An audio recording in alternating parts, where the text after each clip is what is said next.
제가 좀 이렇게 모시고 있는 보살님이 계세요. 근데 저한테 이제 촛불을 연락이 온 거예요.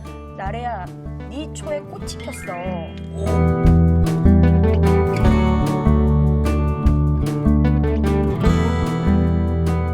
안녕하세요. 백운사신전의 장금보살 인사드리겠습니다. 오늘은 돈복이 잘 들어오게 하게 하는 물건들, 그 다음에 위치들, 그 다음에 기운들을 좀 바꿔주는 것들에 대해서 좀 설명을 해드리겠습니다. 보통 여러분들이 상식적으로 알고 있는 돈복 들어오는 기운들이 참 많이들 잘못되어 있습니다. 집안에 이상한 물건들을 많이 사들이기 시작합니다.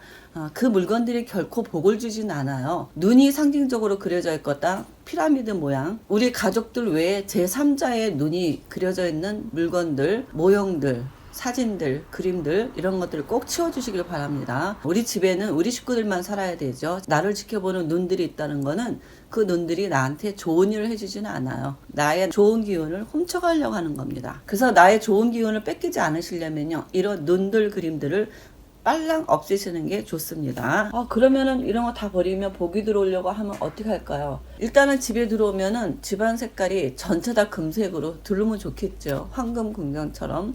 근데 너무 그러면 난잡해지죠. 집안에 들어오면 포인트로 눈에 제일 띄는 게 금색으로 포인트 장식 하나 해두거나 아니면 포인트 벽지 정도 하나 해두는 게 좋고요. 그리고 복이 들어오게 하려면요, 큰 꽃 있잖아요. 옛날에 목단꽃이라고 기억하시나 모르겠네. 이 목단꽃이 복을 가져다 준다고 합니다. 이런 목단꽃 그림을 집에다가 두시는 게 제일 좋아요. 잘못된 상식으로 뭐 기운을 막는다, 뭐를 막는다, 흐름을, 길을 막는다라고 해가지고 그런 그림들 갖고 있는 것들은 사실은 실질적으로는 도움이 되지 않습니다. 목단꽃 그림 같은 경우에는 내 시선이 가장 오래 머물고 있는 곳에 두는 게 제일 좋습니다. 일루미나티가 왜 눈 그림을 그려놓고 우리의 의식을 잠식해가는 거랑 똑같은 겁니다. 그래서 무의식의 세계를 항상 조심하셔야 되기 때문에, 무의식증에도 신발장 위에 쌓여있는 것들이 계속 쌓여있으면 내 마음을 답답하게 하고요. 또 신발장 위에 같은데 뾰족뾰족한 거, 화초도 있잖아요. 가시가 많이 있거나 난 같은 것처럼 뾰족하고 그런 것들이 많이 위치해 있으면은 무의식증에 신경이 예민해지는 거죠. 이게 오랫동안 지나게 되면은 내 신경을 예민하게 자극해서 집에 들어오면 짜증이 나는 겁니다.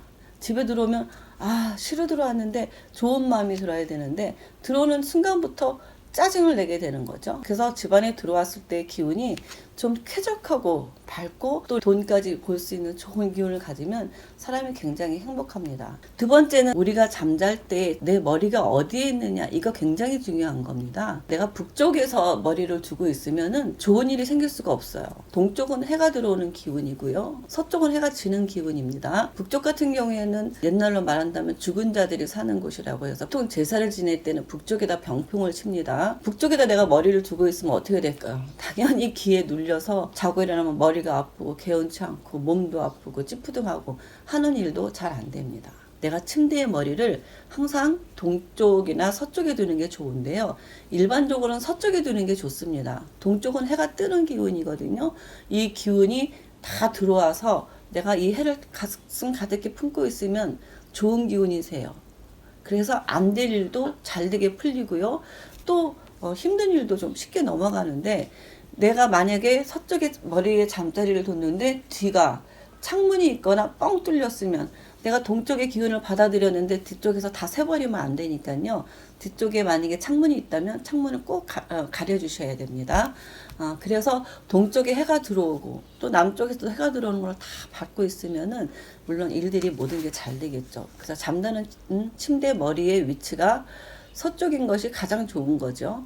그래서 동쪽이나 그것도 약간의 차이가 있지만 동쪽이나 서쪽 방향으로 머리를 두는 것이 내가 좋은 기운을 갖고 있기 때문에 자고 일어나면 개운합니다. 그리고 수험생들, 또 국가고시를 준비하고 있는 많은 학생들이요, 시험 공부를 하다가 집중이 안 되고 공부가 안 되고 책상에 앉으면 짠 생각만 들게 됩니다. 머리만 지근지근 아프고요. 이 또한 이럴 경우에는 책상의 위치를 한번 봐주세요. 책상의 위치가 북쪽에 있거나 아니면 책상 위치가 남쪽에 있거나 똑같은 현상입니다. 이 자리를 피해서 내가 서쪽에 앉아서 동쪽의 기운을 받아들이는 게 제일 좋습니다.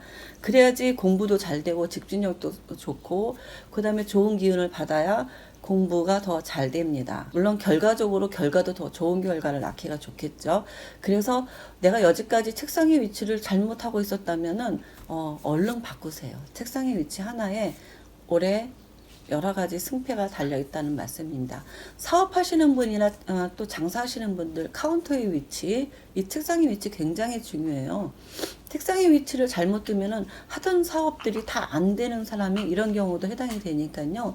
왜 이렇게 책상을 바꾼 다음에 왜 이렇게 뭐가 안 되지 하면 책상의 위치를 한번 고려해 볼 필요가 있습니다. 한번 바꿔서 동쪽이나 서쪽 방향으로 위치를 바꿔주신다면 하던 일이 더 잘 풀리고 그 다음에 본인들의 수입과 가장 연관이 빨리 올 겁니다. 그렇기 때문에 책상의 위치가 굉장히 소중합니다. 조그만 한 행동 하나하나가 우리 집안의 기운이 좋아지고 나빠지기도 합니다. 산소도 마찬가지입니다. 산소를 쉽게 다스리는데 산소 가서 나무 심거나 나무 자르거나 이런 것들도 사실 기와 기가 다 연관이 되어 있기 때문에 그런 행위들도 하실 때 신중하셨으면 좋겠습니다. 세 번째는 우리가 모르는 음양의 조화라는 게 있습니다. 여러분들 많이들 사주를 보거나 점을 보러 가면 나는 불이니 물이니 하는 말을 많이 들으실 거예요. 이름으로 풀어서 보는 사람은 이름에 목이 많아서 안 좋으니까 이름을 바꿔라. 뭐 금이 많으니까 안 좋으니까 바꿔라. 이런 얘기들을 많이 하시는데 이름과 또 나의 태생의 나의 성향이 목이냐 수이냐 이런 것도 따져보셔야 되고요. 또 태어난 생일 여러 가지로 또 음양오행을 다 맞춰볼 수가 있거든요. 그리고 또 나랑 같이 있는 상대방의 기운이 어떤 기운이냐 이런 거 저런 걸 맞출 수가 있는데요. 사실 이름에서는 획수라든가 음양의 기운을 절대적으로 맞추는 거는 저는 그거는 좀 불합리하다고 생각합니다. 이름을 지을 때 부모님이 그 이름에 어떤 의미를 부여했는지 물론 한자의 뜻을 넣었다면 그 뜻이 그 사람의 인생을 살아가는 좋은 역할을 하기 때문에 부모님이 이름 지을 때는 내 자식이 어떻게 잘했으면 좋겠다라는 그런 의미를 담은 이름을 가지고 있는 게 굉장히 중요한 겁니다. 이름대로 간다고요. 그래서 이름의 획수라든가 이름에 있는 뭐 음양이 많다 이런 걸로 따지고 그 사람의 성향이 음이다 뭐 양이다 하는 것은 좀 다르다라고 생각합니다. 사람이 태어날 때 주성향, 자기가 갖고 있는 주성향의 음양오행이라는 게 있어요. 보통 우리들이 이렇게 흔하게 보면 알 수 있는 그런 음양의 기준이 있기 때문에 보통 이렇게 절달력 같은 거 가지고 다니시는 분들 보시면은 그 뒤에 표시가 돼 있어요. 그러니까 그런 거 참고로 알고 계시면서 내가 만약에 흑인데 나의 남편이 불이다. 그러면 서로 음양오행이 잘 맞는 거예요.